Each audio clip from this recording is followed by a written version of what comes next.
Bismillahir Rahmanir Rahim. Assalamu alaikum wa rahmatullahi wa barakatuh. My dear brothers and sisters in Islam, I come to you today as a humble student of knowledge, seeking Allah's guidance to illuminate our hearts on a matter that weighs heavily on many souls. Let us first send our salawat upon the Prophet Muhammad sallallahu alaihi wasallam, the best of creation, and upon his family and companions who exemplified unwavering faith.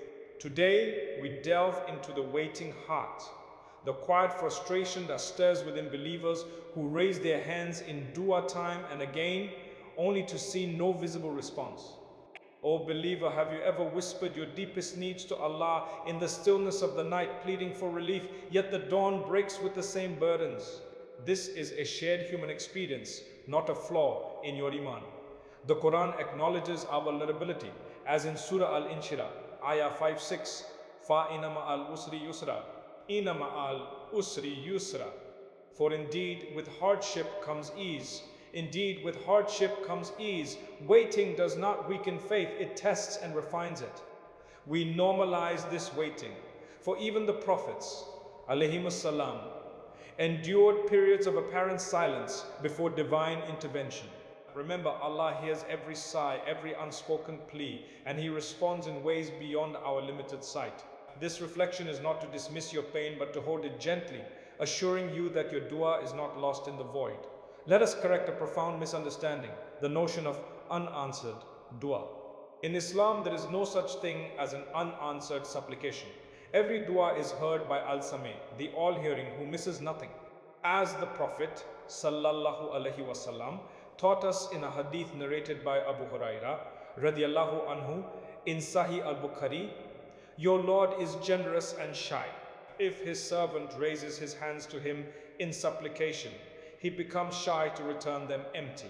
The response may not be immediate, nor in the exact form we envision, but it is always forthcoming. We often equate answered dua with instant fulfillment, like a transaction in the marketplace, but divine wisdom operates on a higher plane.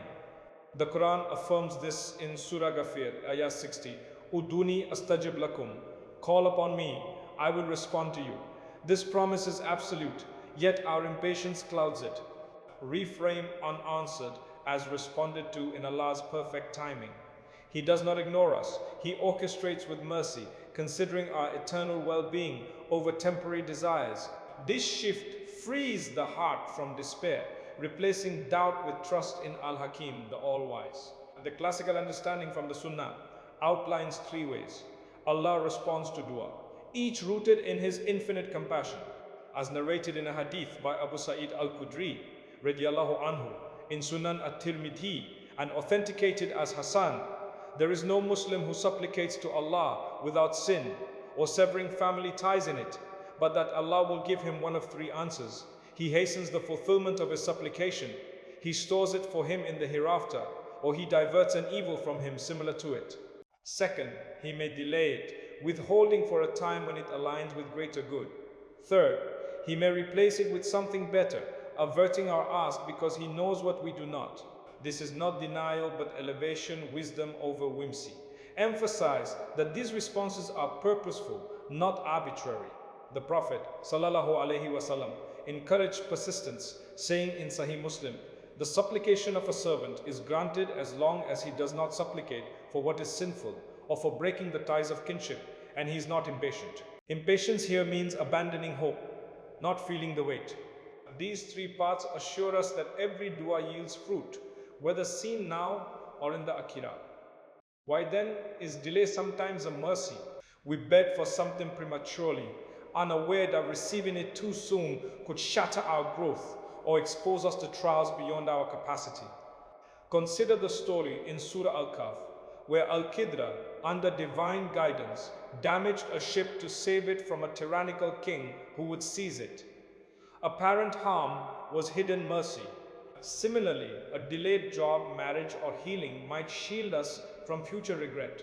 The hadith in Sahih al-Bukhari from Anas ibn Malik radiallahu anhu reminds, when Allah wills good for His slave, He hastens the punishment for him in this world. And when Allah wills ill for His slave, He withholds the punishment for him until he comes with all his sins on the day of resurrection. Delay in granting dua can be a form of this mercy, allowing us to mature spiritually before the blessing arrives.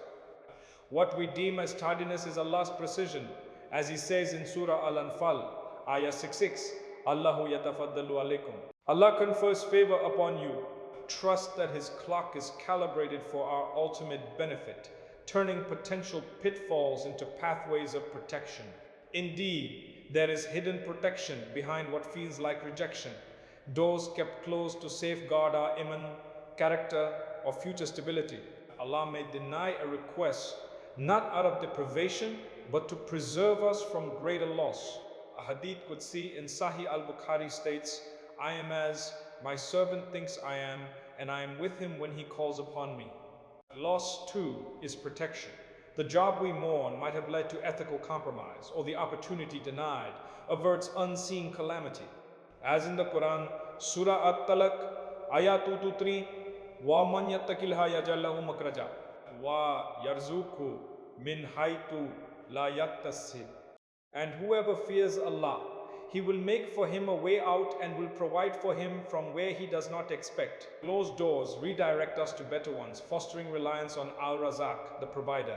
This is not punishment but paternal care, like a father denying candy to prevent illness. Embrace rejection as redirection, for Allah's no is often a veiled yes to something superior.